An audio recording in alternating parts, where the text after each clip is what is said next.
If you enjoy this content, please take a moment to rate and review it. Your feedback will greatly impact our ability to reach more people. Thank you. What's up, man? I'm good. It's been a busy week. Yes. I'm sifting through a lot of Foundry applications, which is great, but a lot all piled up around me. That's good. Yeah. That's good. A lot of entrepreneurs doing stuff. The country's back open. Yes.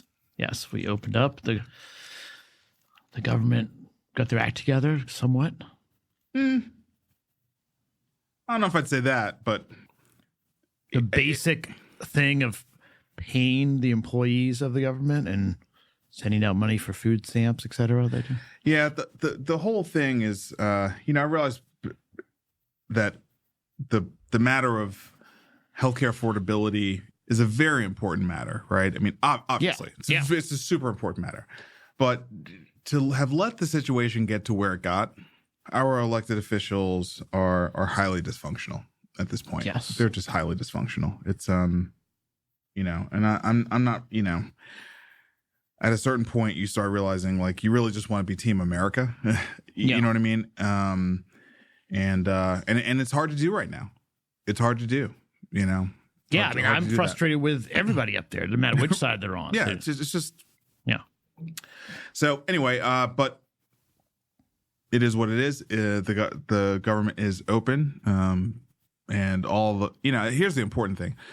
Hopefully SNAP benefits will flow to the people who need them, and hopefully all the government employees that have been working and keeping the country running will be able to pay their bills. Yeah. Right. Like, let's just look at the people. Right. Mm-hmm. I spent a lot of time this week working with Claude Code, consuming many, many, many, many podcasts. And so you are going to lead. I'm going to walk through the stories this week, but you're going to lead a lot because I think you've been more dialed into the news than I have. I've had my head it's down. Okay, I want you coding with Claude. Yeah, I've been working on some cool stuff for the company. So with that, let's dig in.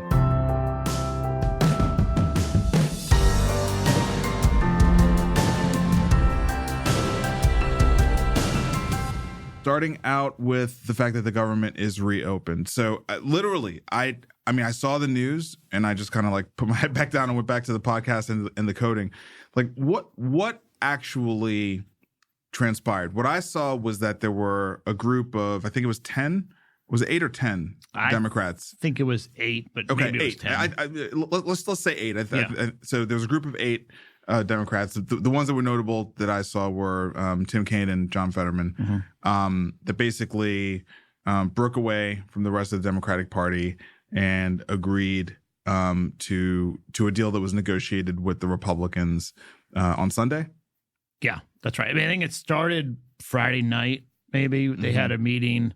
Those 8, maybe there were 10, and only 8 actually ended up voting, met with Thune, I think, late Friday after all the sessions to try to actually talk to each other and figure out something. And then it ended in a Sunday vote. Yes. Yeah. Okay. And then this week, well, today, so Thursday, right? I mean, I feel like I saw posts around the signing of this executive order and the government's reopened. Yeah. The bill has been ratified. So what is the bill? Like, what do we have on our hands here? So they passed, I think, 4 big pieces. The main one is they funded the government until January 30th, maybe sometime in January. So it's not that far away. Okay. But we have funding until, let's say, January 30th. It might be a different day in January. And then they also funded 3 parts of the government. The way the appropriations process works, they've divided into 12 parts, and they agreed on the 3 easiest. So agriculture, the agricultural department, which is where the SNAP benefits are, that is funded for all of next year. Great. The foreign activities, some may call it something different, but it's basically like the military abroad. It might include other like State Department and things that got funded.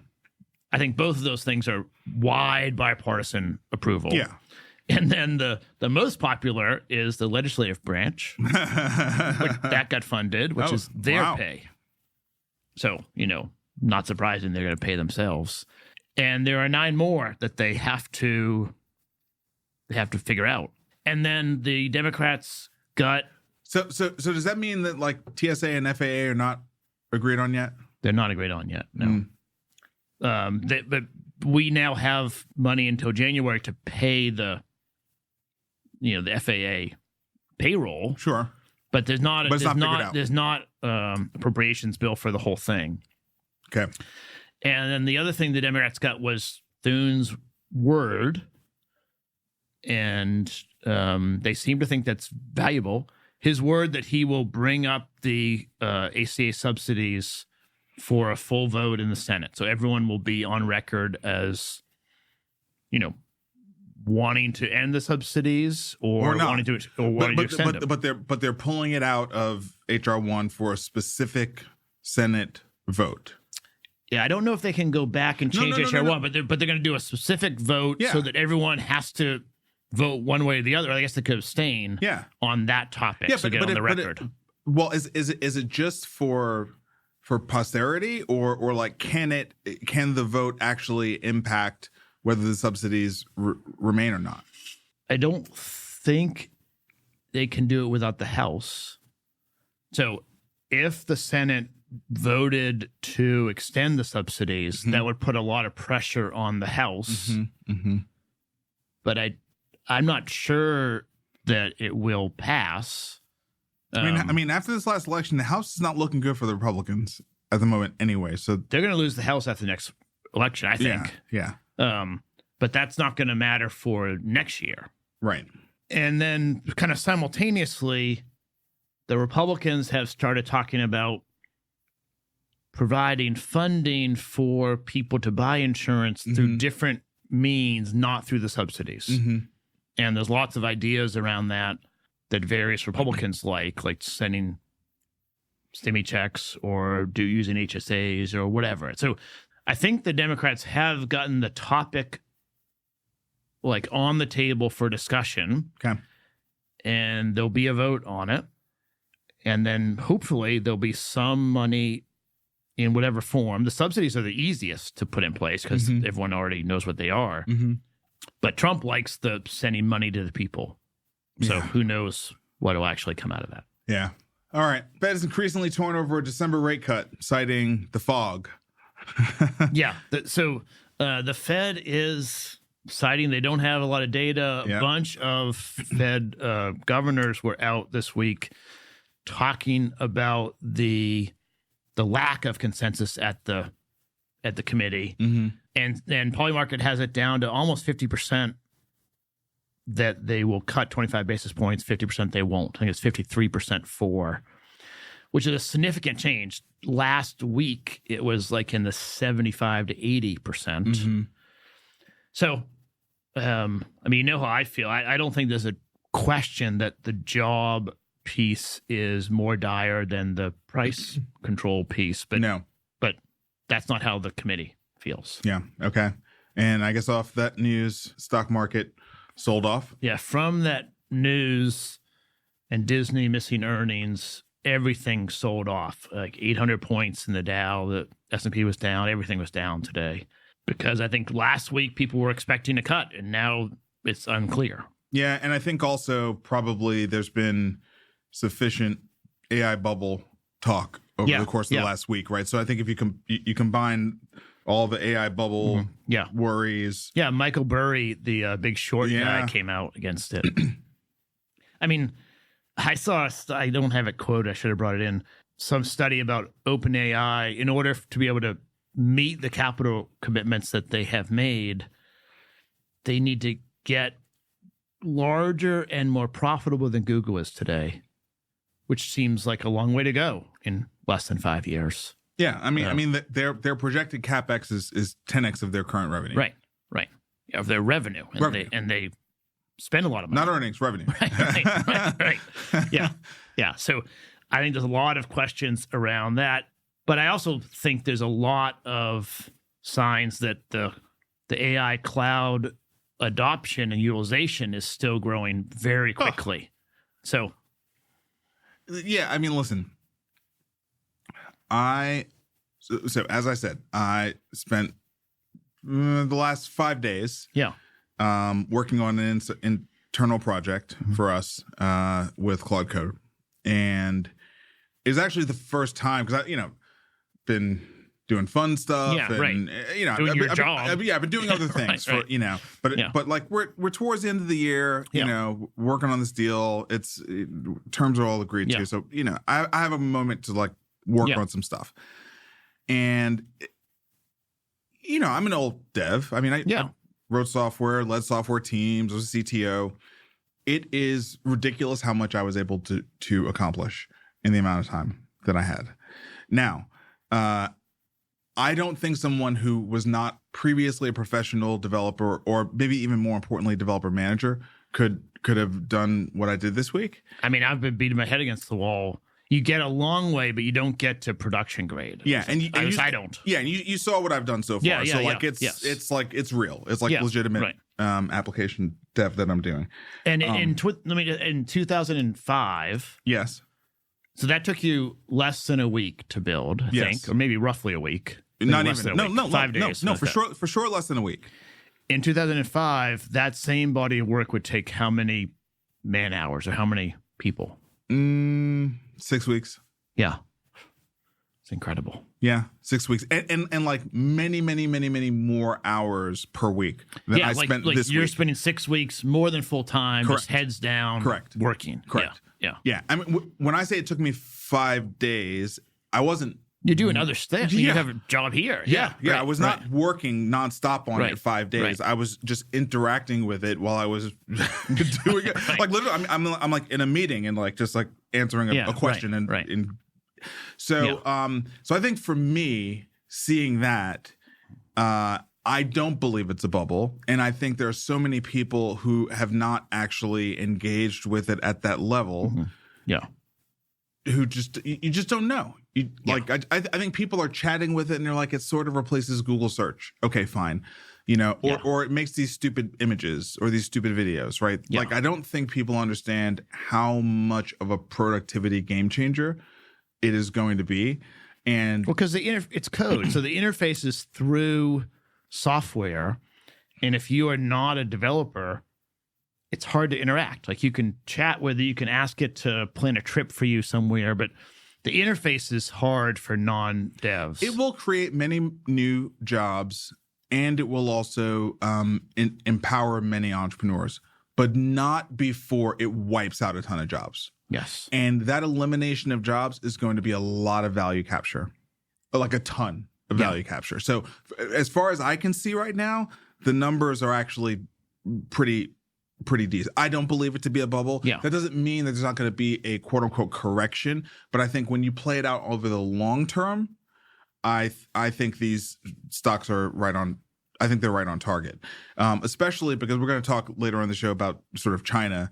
Yeah. And yes, there are real disruptive things there, but I think ultimately the different nation states are going to create regulations around what you're able to do with different tools. And most corporations are going to just pay the money to Anthropic or to Microsoft. You know what I mean? Like I just don't think that's going away.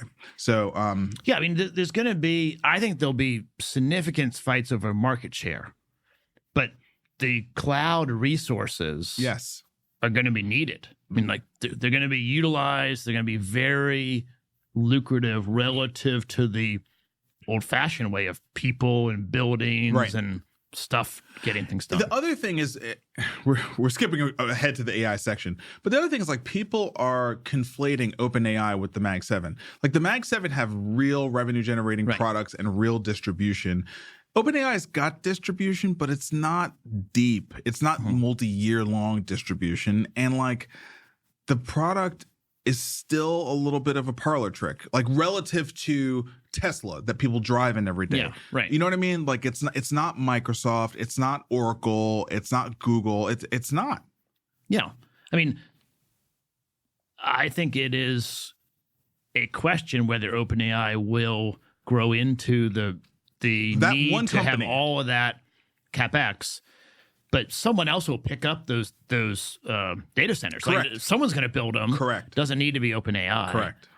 So All right, let's keep moving. Verizon is about to cut 15,000 jobs. Now, I'm not sure this is an AI story. They have a new CEO. Apparently, the company is under, operational pressure, losing customers. Dan Schulman, who was CEO at PayPal and Virgin Mobile, is now their CEO. He's doing the take the poison on the first earnings report, and so he's gone ahead and done that. But this company only had 100,000 employees. So this is not a 15% layoff. 15%. Yeah. Yeah, and it's not an AI story. I mean, I'm sure there's AI that will make them more efficient, but they are cutting people because they need to be competitive and have too many people. Yeah, I mean, most of the market is red in a sell-off, but right now, at this moment, Verizon is up. Right. The market loves these layoffs. Yeah. It's great for shareholders. It's not good for the people, but it's great for shareholders. No, and the CEOs and the boards of these publicly traded companies are incentivized to do what Wall Street likes. Yes. That's their job. They can't not do that. Yeah. So we're going to see more of this for sure. All right, AI rundown. Evidium, $22 million Series A raise to scale computational medical knowledge. Yeah, so they are trying to create a new data set to really teach LLMs how the human body works, how medical diagnosis and treatment functions. Very ambitious. I think it makes a lot of sense. It's also pretty significant undertaking. So the moat here is that the round was co-led by Health 2047, which is the venture studio founded by the AMA. Mm-hmm. So that's the moat, right? I mean, normally I would be like, why are people doing this? The foundation model companies, blah, blah, blah.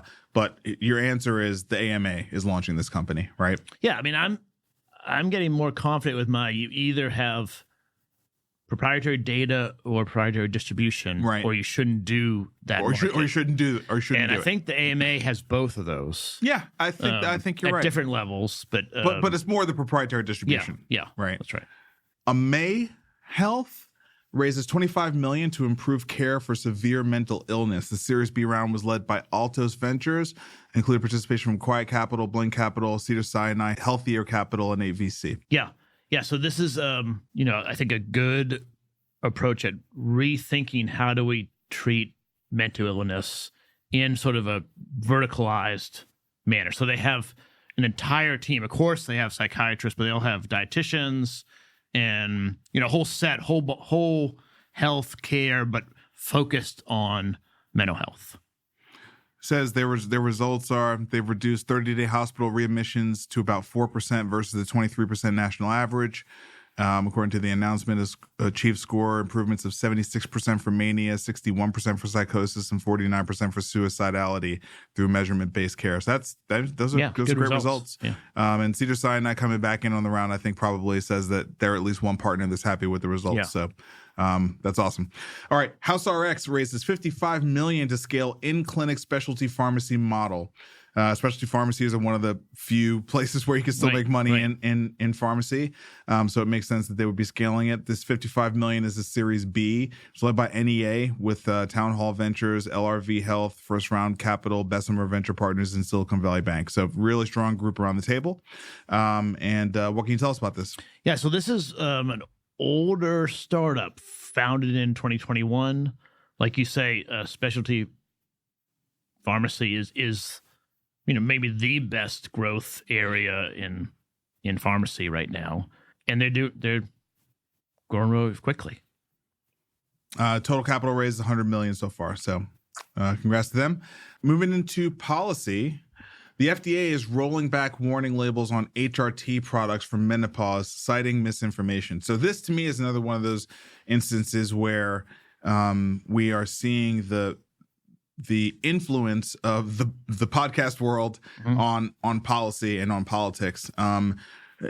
Before this became, I think, a big deal in the policy world. And of course, we need to make sure we draw the connection for listeners that RFK Jr. rose to prominence during this last election cycle via podcasts. Okay. Right. Like it wasn't via social media, it was via podcasts. And there is a very, very strong biohacking, medicine 3.0 genre in the podcast world. Probably most led by Peter Attia and Andrew Huberman, but there are many, many others. Yeah.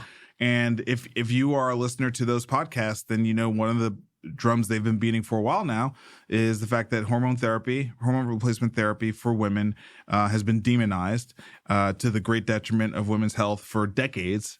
And it's time to end that. And so now we're seeing the FDA rolling back these warning labels. Yeah, I think that's right. And podcasts in general are longer form. You can take enough time to explain why HRT, was demonized or how it was demonized and what it actually does for women and why it's beneficial. And I think it's good to have the FDA now understanding that there's a large body of evidence suggesting that it should be rolled back.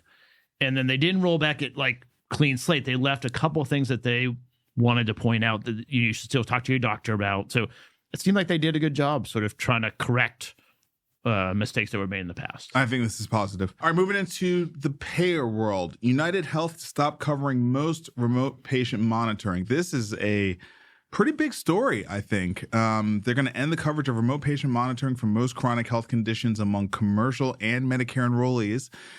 Beginning Jan 1, they will only pay for commercial and Medicare members to use remote patient monitoring devices when they have heart failure or hypertensive disorders of pregnancy.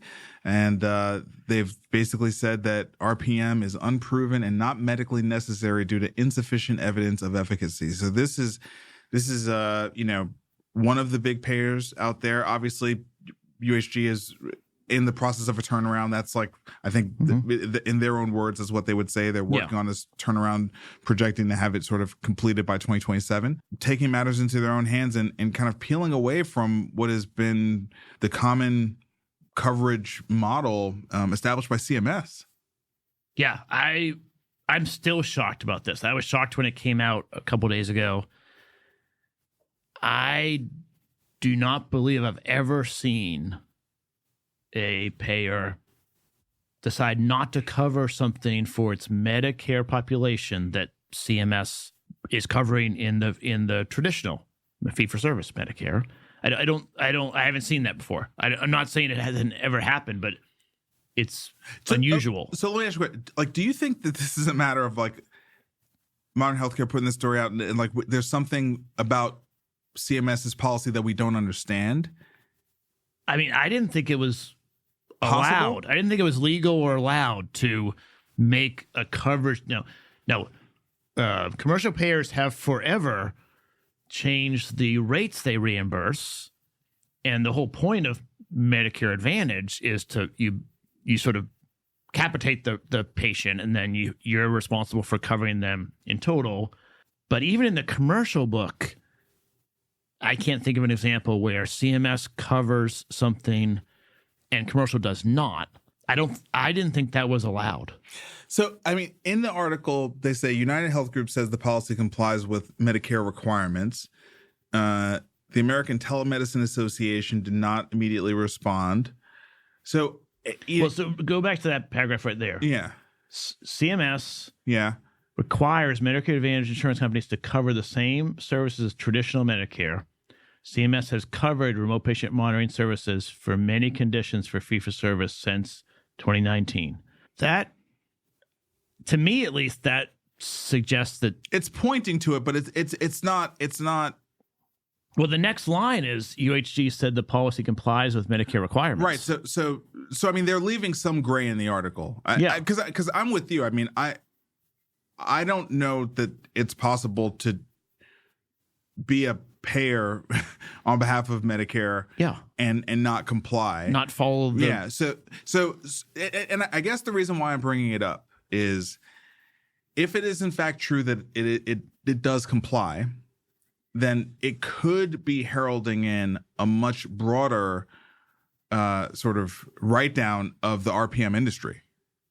Yeah. Yes. Like that's kind of what I'm saying. Right. And the reason it was shocking to me is CMS itself has added remote therapy. Yes. And added below 15 days. Yes. They are moving towards covering more variety of remote patient care and different iterations of it. 1,000%. And so it just seems like they're going UHG is going the exact opposite direction, but they claim it's allowed. So I don't know. Well, we'll see. I mean, listen, what CMS establishes is the direction of their policy versus, what the insurers in the markets are dealing with, who basically uniformly have MLRs over 90%. I mean, UHG's I think was 89%. But obviously, everyone knows the payers are not having fun right now, right, across the board. So it's like CMS might set out, hey, we're going to do this, we're going to do that. But if it's not a requirement, we may be seeing UnitedHealthcare leading the way and other payers just deciding, that they are not going to cover RPM, which is the more important thing, right? I mean, like when we think about as investors, I think we saw the signal of the proposed rule around expanding RPM codes, as well as I think it was like paying some percentage of what they were previously paying, even if the person was using it to a lesser degree, right? It's very close. It's almost the same. Yeah, just basically, it's an expansion of support, an expansion of payer support. But if that is contradicted by the UnitedHealthcare and other payers out here saying, yeah, we're not going to cover it, then the portfolio companies of VCs all over the country that are banking on RPM. No question about that. Right? It's going to be really difficult for the market. It's also really a mixed signal. I mean, to me, this is a very negative announcement for RPM. There's no question it's a negative announcement for RPM. It goes further than that, though. If payers can elect to not cover procedures that they don't think are valuable, that's a very different role than they have had before. Yeah. They previously would fight and negotiate around the reimbursement rate, but I didn't know they were allowed to just decide not to cover something. Well, maybe these higher MLRs are going to drive behaviors from the payers that we haven't seen in the past. Yeah. Yeah, maybe they have to cover remote patient monitoring, but not every disease or whatever, because they did pick out two. Right, which were probably the ones that they absolutely could not get out of. Yeah, I guess so. Diabetes, I mean, they're not doing diabetes, which is the one that everyone knows most common one. Right. Yeah. Right. Yeah. Two Cigna stories back to back. The first, Cigna launches mental health collaboration with Headspace. Yeah. So I think Cigna is really performing well. They got rid of their Medicare Advantage books. They only have their kind of ASO employer business. Yeah, commercial. Yeah. And they're now kind of leaning into mental health in a way that's, I think, really positive. Yeah, well, they're not facing all these headwinds, that all the Medicare Advantage folks are dealing with, right? And then secondarily here, Cigna's teaming with Magic Johnson on a music initiative. Yeah, so this was interesting. The ASMR thing, mostly on YouTube or Instagram, I've been just like flabbergasted and observing, not knowing what to make of it. But have you ever like watched and listened to an ASMR video? Yeah, it's pretty cool. It's cool. Yeah. It's calming. I mean, yeah. But they now are going to bring it to their members in partnership with Magic Johnson. Yeah, I think it's great. I mean, it's similar to the last story with Headspace. So. Yeah, I mean, I think what's interesting here is Magic Johnson's ability to establish partnerships in all manner of industries. Yeah. I mean, he's got a partnership with Sodexo. He's had a partnership with Starbucks. He's had a partnership with, I think it was AMC or Regal. Like, it was one of the two movie theater brands. Cigna. I mean, he can. It doesn't matter the industry. This guy can partner with just about anybody. There's sports figures that can cross over like that, but he certainly. It's incredible. Is one of them. Yeah. It's incredible. Going into providers, not a whole lot of stories, but we do have one. Kaiser Permanente notches 0.7% operating margin, $2.6 billion in net income in Q3 2025. Kaiser continues to perform. Yes, that's right. They're doing a good job. We cover all the earnings, so we're just sort of noting it. Yep. All right. Going into a pharma rundown here, Pfizer completes up to $10 billion acquisition of Metsera. So we've been covering the tug of war between Pfizer and Novo over Metsera. And, look, Pfizer's CEO said he didn't think Novo could actually execute on what they had proposed. And I guess he was right. Yeah. And I think it's probably good for the industry to have Pfizer with, a obesity, weight loss option. Novo already has one. So I don't know. I think it's Pfizer needed it more. They paid more. I mean, they had to get this deal. 1,000%. 1,000%. AstraZeneca revenue climbs on pipeline strength. Revenue, the oncology unit, its top business jumped 19%. Yeah. The oncology business is just growing crazily. So they're doing a good job. Moderna swings to a loss on fewer COVID-19 vaccine sales. I don't know what Moderna can do that is worth very much now. No, I agree. They had their moment. I mean, the mRNA methodology, I think, has pretty narrow use cases. Not that it doesn't have use cases, but it's narrow to build the entire company on it. Yeah, agree. All right, more drugs to fight high cholesterol are emerging. Patients have options beyond statins, and other alternatives are on the horizon. Yeah, so I have heart disease, and I'm really focused on trying to learn about heart disease. I think we have a chance to really make a significant improvement in it. Yes, number one killer. Yeah, I mean, it's a good target to focus on. Yeah. So I think we can end heart disease, defined as knock it out of the top 5 in 10 years, and getting cholesterol low is a critical piece of that because it's sort of an accumulation of damage over many years. Yeah. And there's several new drugs coming out, all different methodologies, different approaches, some that are a one-time effect, some that are just different methodologies, but a whole portfolio of different tools, which are great. Yeah, I mean, the PCSK9 felt like over the course of the last 2 years, kind of the one I mostly heard emerging. Yeah. Does this article talk about things kind of even beyond those? There's a CRISPR one. There's 2 or 3 that are sort of maybe a step behind that. We'll talk about Lilly in a little while. They have one. Of course, Lilly has lots of things, but there's heart disease, as we just said, is the biggest killer. So that and cancer are the 2 biggest markets to attack. Yep. So everyone's looking at it. Yep. The final story here in pharma, I brought this one up. So it's not a story per se. It's a podcast episode. Stripe, which is massive fintech company. Yep. The 2 founders are John and Patrick Collison. They have a podcast called Cheeky Pint. And they're Irish. Right? They're Irish, yeah, exactly. And Dave Ricks, who's the CEO of Lilly, was on their podcast. The episode launched 2 days ago. And as soon as it came out, I sent it to you. Yeah. And while I was doing Claude Code, I was listening to it. And I'd stopped coding and actually pay attention to this podcast. It's over an hour long. A couple of things for me. I'd love to hear your takes on it. So I think we have been, over the course of the last couple of years, chronicling some of the things Lilly has been doing outside of GLP-1, right? Yeah. Lilly Direct was a big one that we covered. I think maybe last week we talked about the supercomputer that they're doing with NVIDIA. And then TuneLab is their open source platform where other people can collaborate and share models together to advance drug discovery, right? And then it's also publicly known Lilly is a LP in Jumpstart Nova, so we've got a great relationship with them. When I watched this podcast, I think it really hit me. Lilly is evolving beyond the traditional pharma company, right?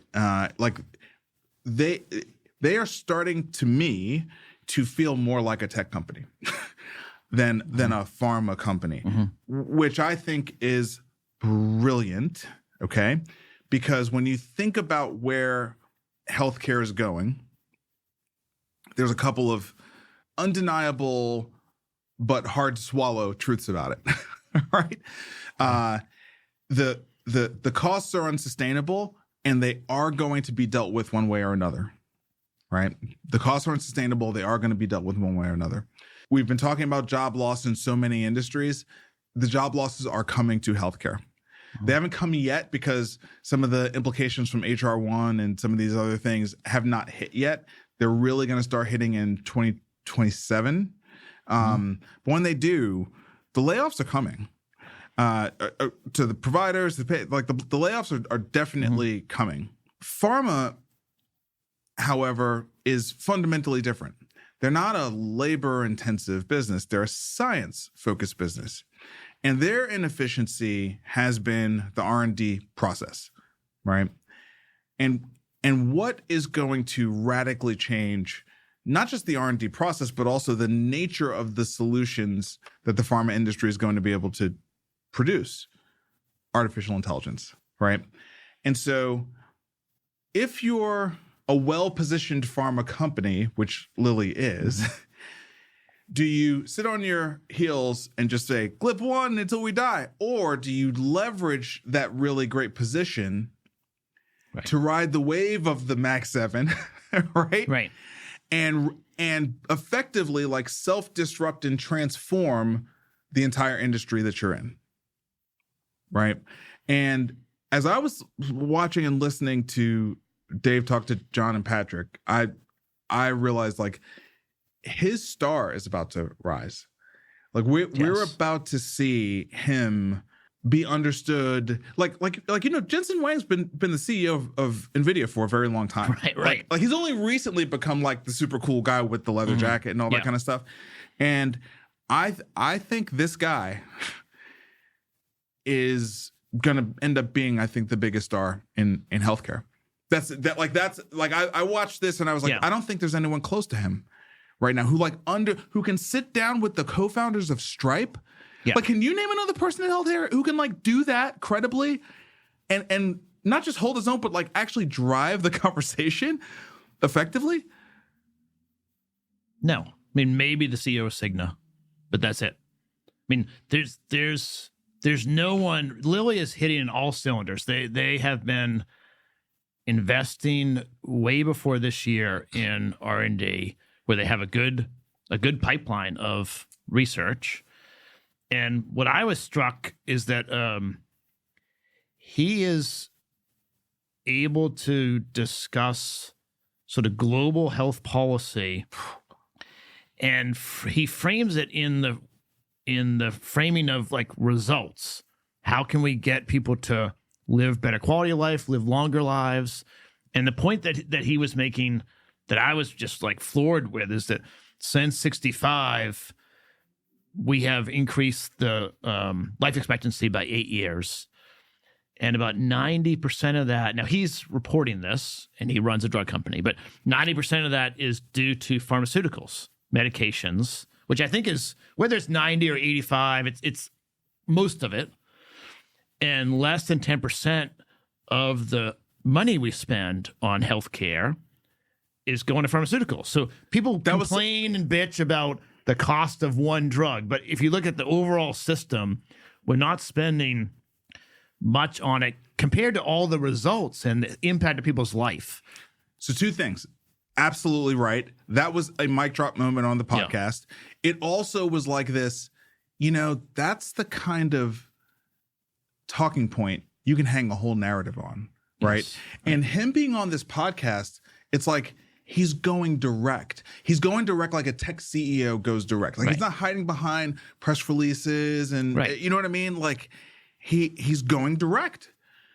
And so I don't know. I mean, I feel like we just came out of like when we started this show, all the negative attention was on pharma and private equity. Remember that? Yeah. There was not negative attention on the payers. Mm-hmm. And there's not negative attention on the providers, right? It was really around pharma and private equity. It's pretty much switched now, right? Like we're kind of beyond talking about the opioid epidemic, right? We're kind of beyond that, and GLP-1s are in vogue, and people really like them, Yeah. And people think they're good, right? And the pharma industry produced the GLP-1s. So that actually has been I just hadn't really thought about it until I sat down and I watched him, and I wasn't thinking about the industry. I was more thinking about him as a personality, the sentiment in the industry, where the industry sentiment had sort of shifted to, and then where all the tailwinds are. Right. That, like, even more importantly, where all the tailwinds are. And I was like, oh shit. Like Lilly might be the company. Yeah. Well, I mean, the thing about a podcast that because we do this every week, is it's long form. Yes. You have to be comfortable that all your facts, all the different things, because they could ask anything in 2 hours. Yes.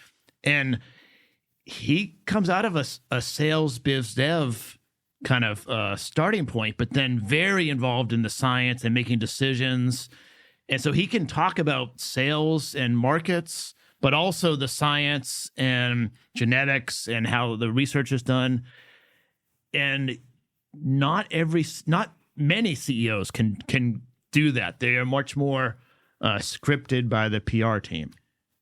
He felt, it's more important than sounded and looked like. He felt like a tech CEO. Yeah. To me. And that is just not something healthcare CEOs do. Mm-hmm. Right? They don't. Yeah. They don't feel like tech CEOs.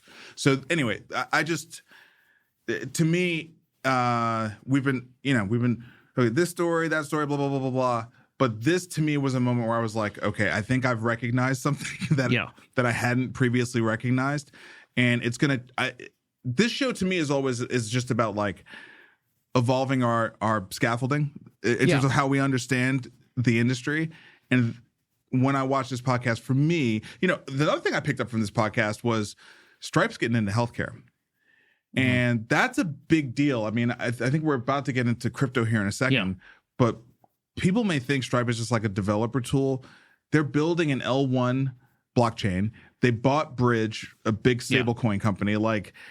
So you want to talk about an organization that could really revolutionize, smart, and they have tons of money.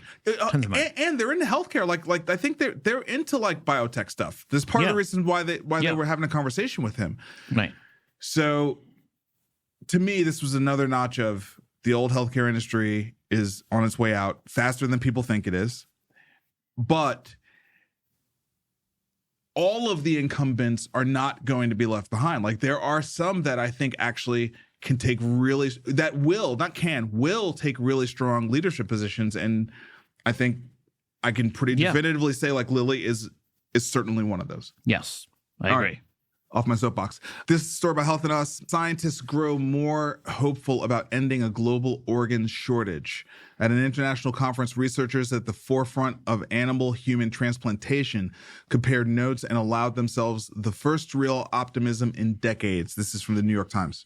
Yeah, so people have been talking about this. I worked in a lab in the 90s trying to grow human hearts inside of pigs. People have been talking about it forever because we need more organ donors. We don't have enough. People die of kidney and liver and heart, and we're making significant progress where they're making the most progress on kidneys, but all the organs are making progress where it is a human genetic kidney from a gene point of view, but it's being incubated segregated. It's being grown in the medium of the pig's body. Of the pig, right. And they're having good success. Now, it's not as good as a human donor. But we have shortages. But we have shortages. Right. And the progress is accelerating. So it's hopeful. That's awesome. Something to track. Let's talk crypto. Ethereum and Solana ETFs get a green light for staking via the U.S. Treasury IRS crypto fund guidance. So for the uninitiated, several of the biggest blockchains that are out there that have tokens, Ethereum and Solana are two of them. They reward you for what's called staking your token. So you go to Coinbase, you buy a bunch of Ethereum. Okay, let's say you buy 10 Ether. You can stake those Ether, meaning you lock them up in the network. And in return for locking those tokens up, the network pays you a reward. So this reward has been scrutinized as is it legal or is it not legal for the organizations that help you to as intermediaries to get access to Ether. If they issue that staking reward to you, is that legal? And obviously, under the Biden administration's regulatory regime, it was not legal. It was really, really problematic. Under the Trump administration's regulatory regime, all of that is being sort of reversed. The whole choke point 2.0 thing is being undone.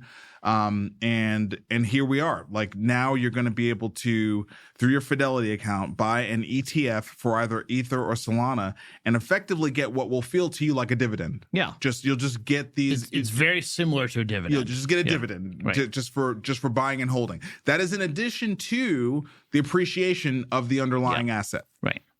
Yeah. I mean, it is sort of another sign of crypto sort of maturing and coming into the mainstream.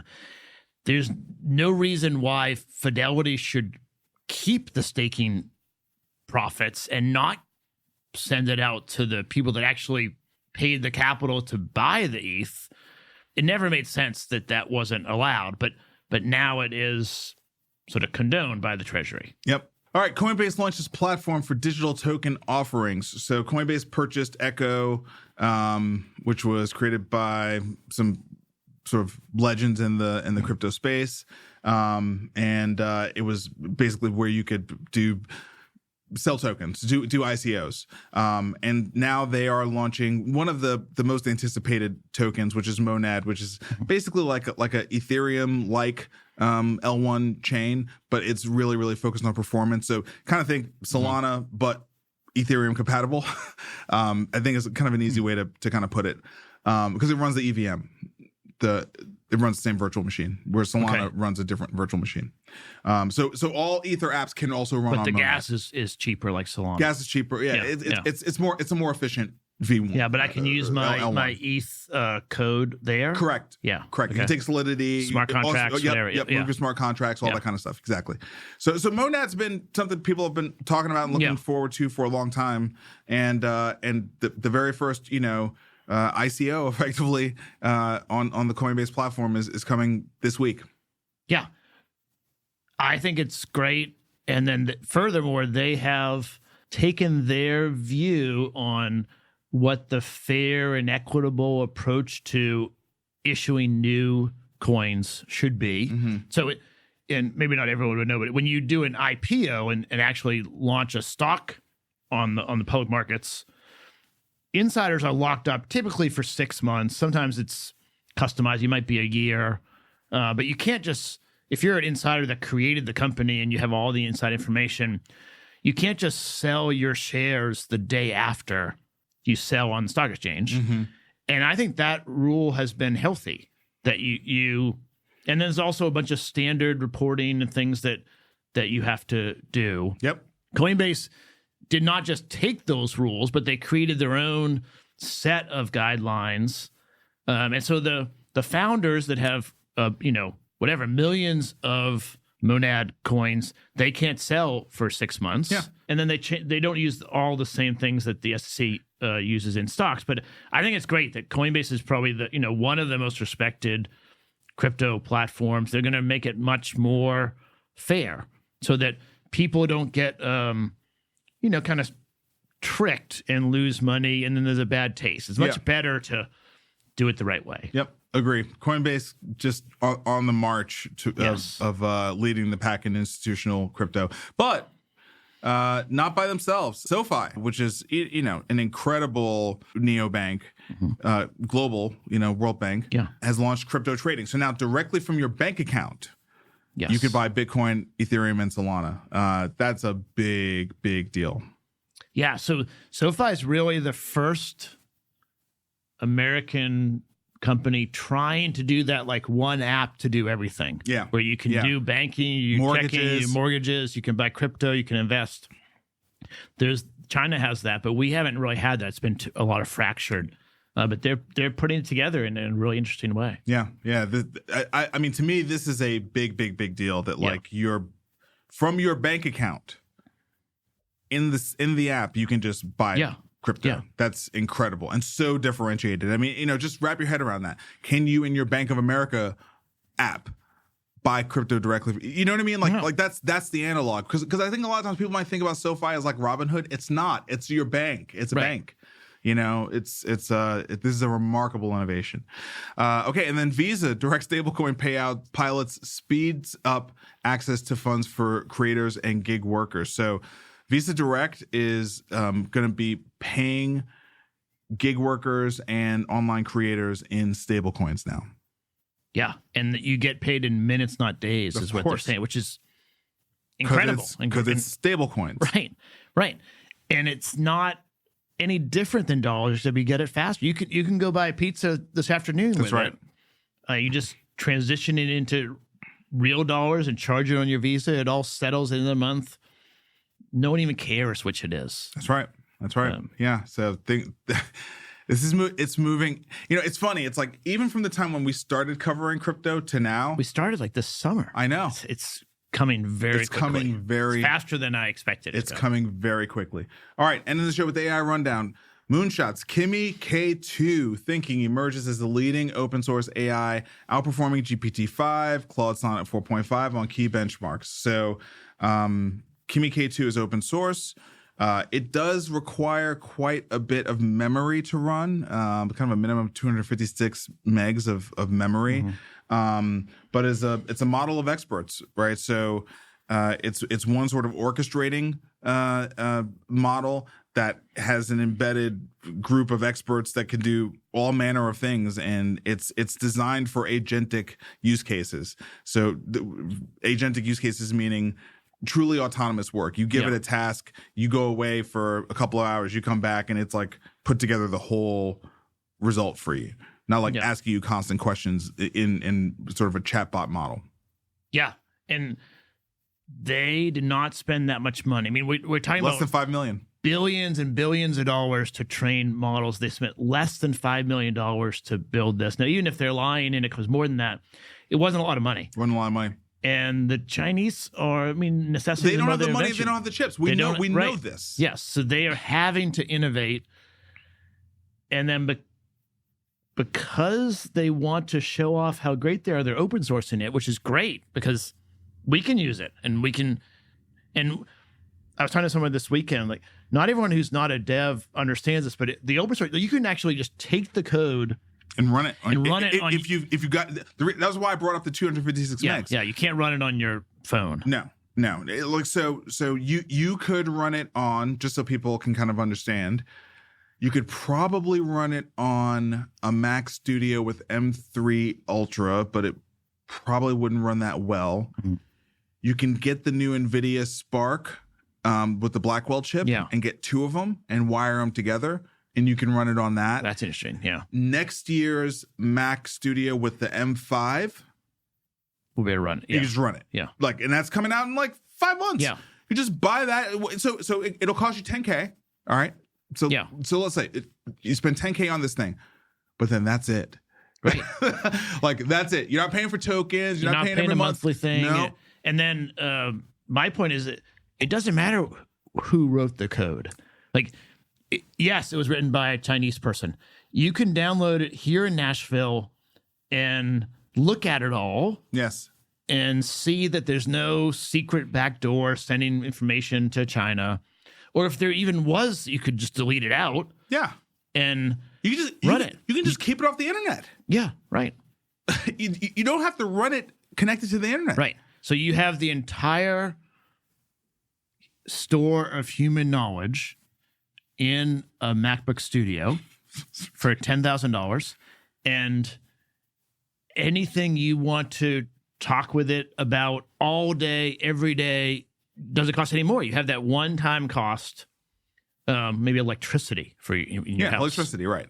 And that's just an incredible empowering tool for the world, for everyone. The U.S. frontier models need to sort of keep innovating, keep running, because the Chinese are on their heels. 100%. So with that, ChatGPT 5.1 is here. Is that good news? Do you care? I don't really care. I mean, I've told you I don't use ChatGPT. Yeah, I don't use it either, except to test new models. This one just came out today. I haven't tested it yet, but there are 8 different like personalities. You can give it different flavors. It just seems gimmicky. I don't know. I think they're trying to front run. Google's going to come out with their new model soon. Much more excited about that. Yeah. Yeah, I don't care about OpenAI. Microsoft lays out ambitious AI vision free from OpenAI. I did not read this article. I did watch an hour-plus long podcast because I told you all I've been doing this week is podcasting. Right. The Dwarkesh podcast with Satya Nadella.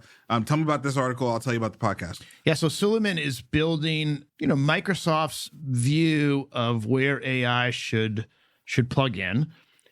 And he wants it to be sort of people empowering primarily. So it is designed to sort of work like Microsoft's tool set works, like just to sort of make humans more productive. Yeah. They have the rights to OpenAI models, I think, into 2032. But he's also building their own models right now. So they'll have both, and they're just running full steam at this. I think it's Microsoft is really impressive. I mean, they're So I will say what Satya said that aligned with what you said. Dwarkesh is a really smart guy, Dwarkesh Patel. And so he was like, you're thinking about models like they're going to be like this, but they're really going to be like that, blah, blah, blah. And Satya, of course, like it's Satya Nadella, dude. He's got an. It's not like he hasn't thought of this. Yeah, exactly. Yeah. And the thing that he said that, especially in a week where I was using Claude Code, was he was like, listen, the agents are going to want tools. Like they're not going to want to do everything themselves. Like it's not token efficient. Yeah. Like they are going to be as lazy as we are. They're going to want to leverage tools. The agent would rather have Excel than have to recreate Excel just because it can. Yeah. So there's no reason to rebuild Excel every time you need to do a spreadsheet. Correct. Yeah. And I'm telling you, I'm watching Claude code. Do you know how many tools Claude uses to code? Yeah.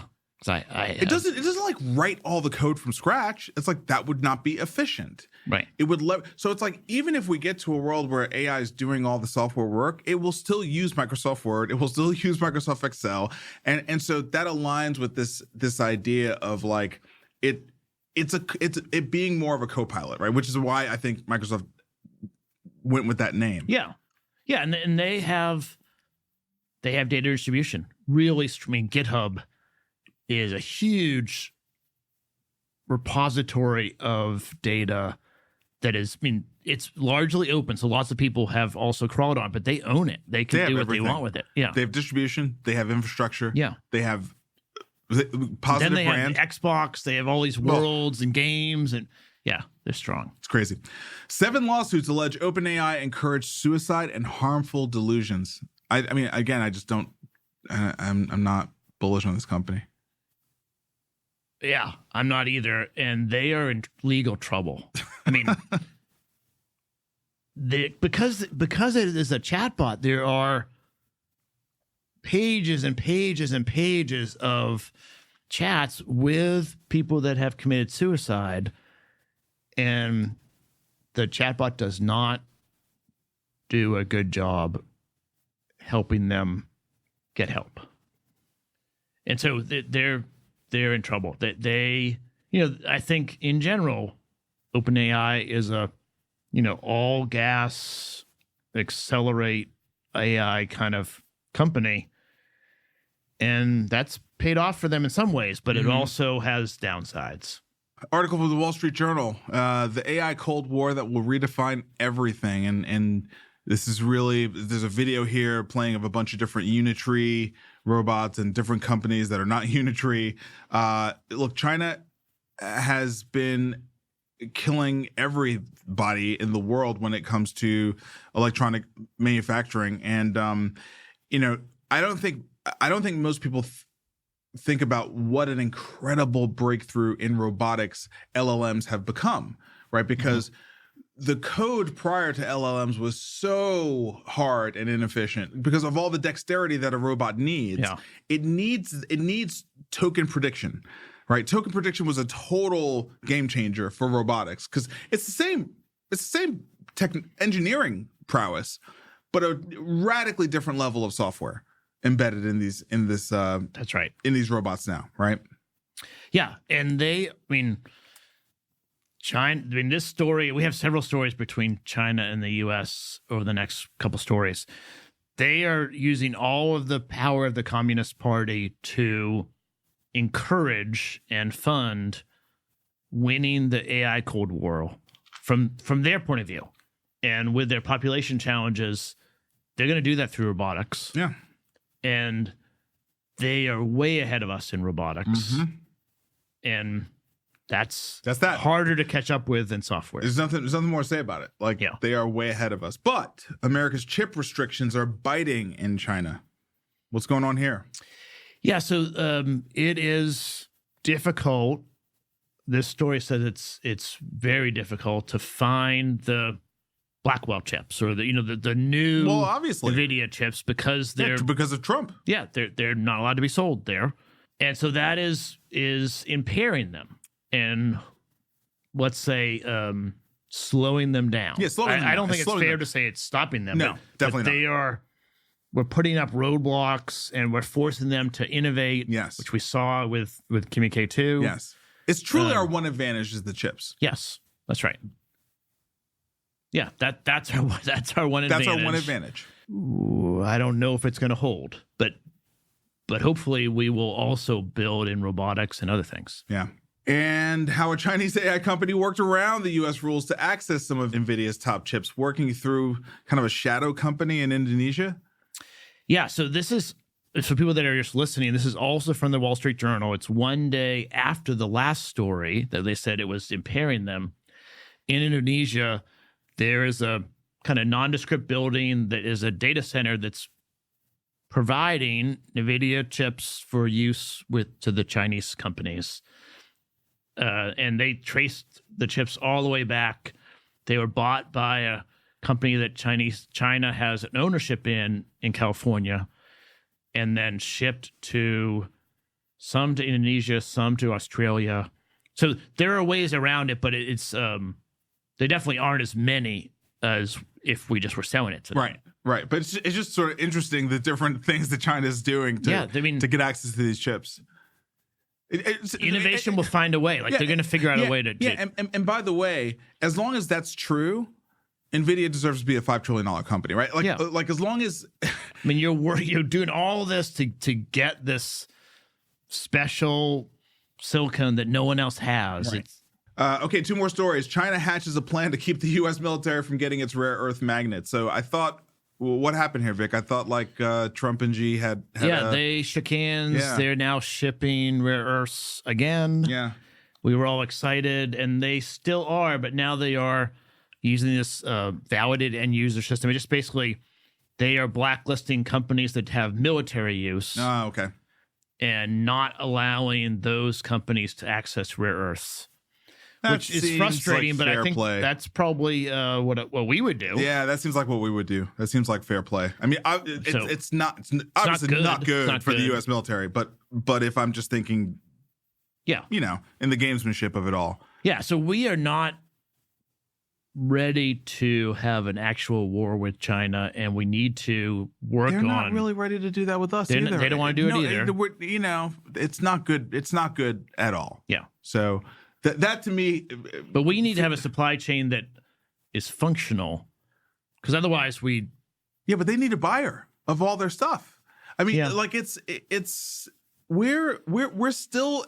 I think what's been really interesting to see, in the era of Trump, is that even with all the horse trading and stuff, we're still inextricably linked. Mm-hmm. For me, the big thing is they have effectively gotten away from the dollar. Of all the things they've managed to untangle themselves from with us, they've moved to gold and they've gotten off the dollar. But in terms of the functionality of their economy, we're still very, very linked. Yeah. Very linked. Yeah. All right, final story. These AI power users are impressing bosses and leaving coworkers in the dust. So this story could not ring more true for me than this week. Yeah. I finally got to spend some time banging away with Claude Code, and it's a ridiculous superpower. And also, it gives you insight into the reality of how powerful this technology is.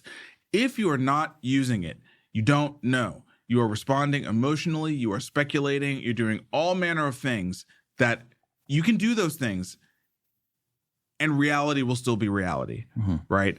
And one person who leans into these tools can easily do the work of 10 who won't.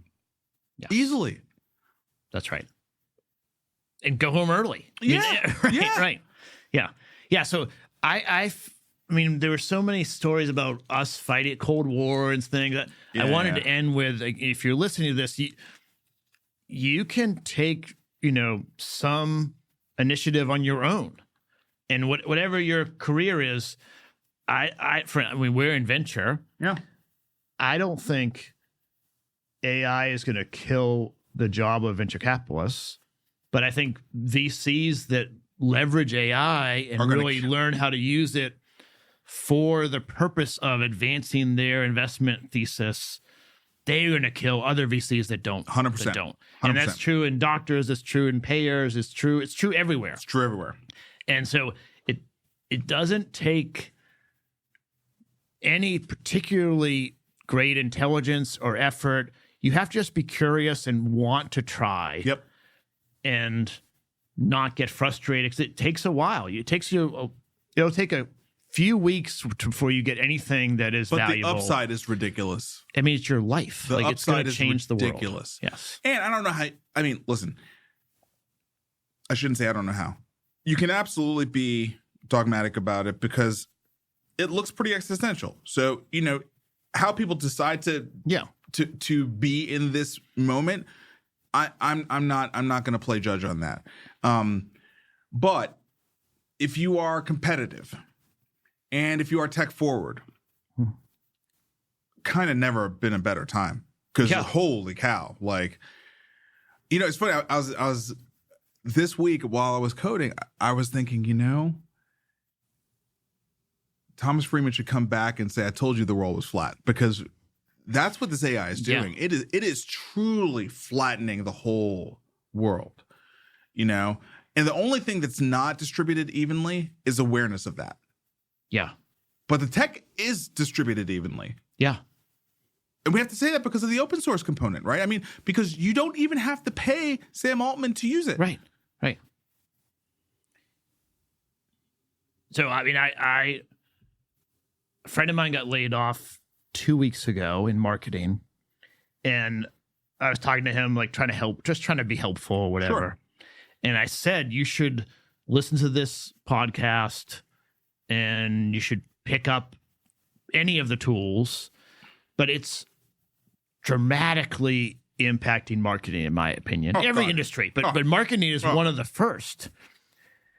And he said he didn't have time to listen to the podcast or really learn. And I was trying to be polite, but I wanted to say, well, what, you're not working. What are you doing? People just are scared, or it seems, I don't know, they're 50 years old and they haven't had to learn something in a while. Vic, I don't think people understand how many podcasts you and I consume. And I don't mean like you and I mean you and I and the people who we are trying to be in the class of and compete alongside with, right? I mean, all I do is listen to podcasts. Yes. It's literally all I do. There's no value in watching Fox News or CNN News. Like, there's no value. It's marketing shit, selling to some base and fear. Yeah. And the podcasts are alpha. They're alpha. They differentiate. Alpha. And I think about it like just signals that I can't really make sense of until you see enough of them and you get enough perspective, and then you're like, oh shit, that's a picture there. I probably listen to 30 podcasts a week, like episodes, unique episodes. Yeah. I probably listen to 30 a week. Okay. And every week that I finish listening to those 30, at the end, I think to myself, I would have no idea how fast this is all moving if I didn't listen to those 30 episodes. That's right. And they're free.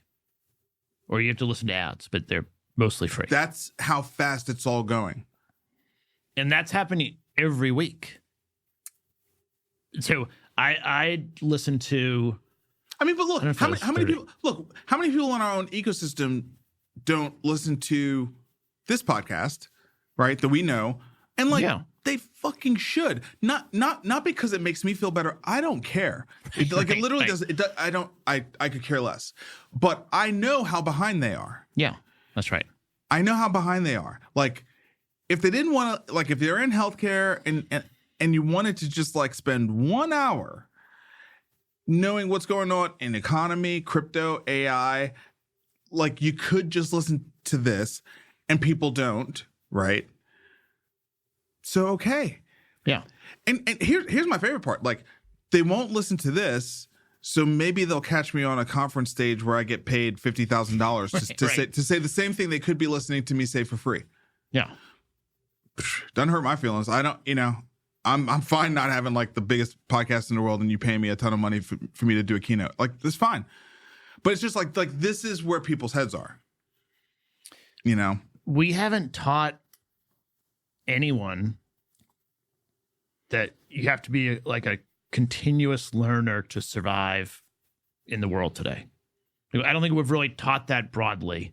And a lot of people our age, they feel like they trained for a career and then now they have the career. They don't really want to go learn new stuff. And I just think it doesn't matter what you want or don't want. That's right. That just is. That's right. The thing. Doesn't matter.